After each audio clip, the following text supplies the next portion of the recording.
Hi friends, ఇంటర్మీడియట్లో మనకి మ్యాథమెటిక్స్లో 75 to 75 రావడానికి 2 మార్క్స్ అనేది చాలా ఇంపార్టెంట్ అండి. అందులోని భాగంగా ఇంపార్టెంట్ క్వశ్చన్స్ మనం డిస్కస్ చేయబోతున్నాం. అందులోని ఈరోజు problem, if A is equal to 1 0 0 2 3 4 5 - 6 x అయితే and det A is equal to 45 అయితే ఎక్స్ వాల్యూ అంటాను.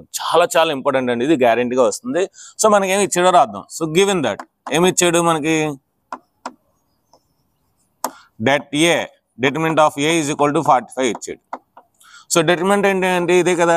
So 1 0 0 2 3 4 5 - 6 x is equal to 45 ఇస్తాడు.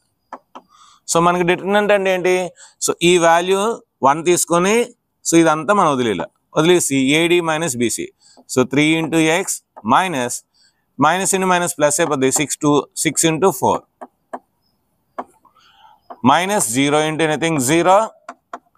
నెక్స్ట్ నేను రాసేద్దాం 0 into 2x - 20 ప్లస్ 0 into ఈ వదిలేద్దాం -12 - 15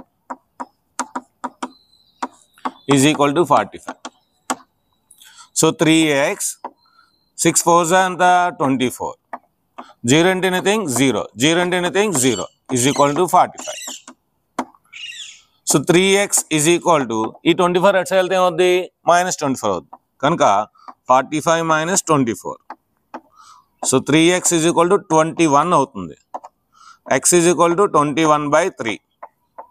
3 1s 3 7s. So there four x is equal to 7 answer. మరొక important 2 marks ప్రాబ్లంలో కలుసుకుందాం. ఈ వీడియోని ఇస్తే లైక్ చేయండి, షేర్ చేయండి, కామెంట్ చేయండి, సబ్స్క్రైబ్ చేయండి. Thank you very much.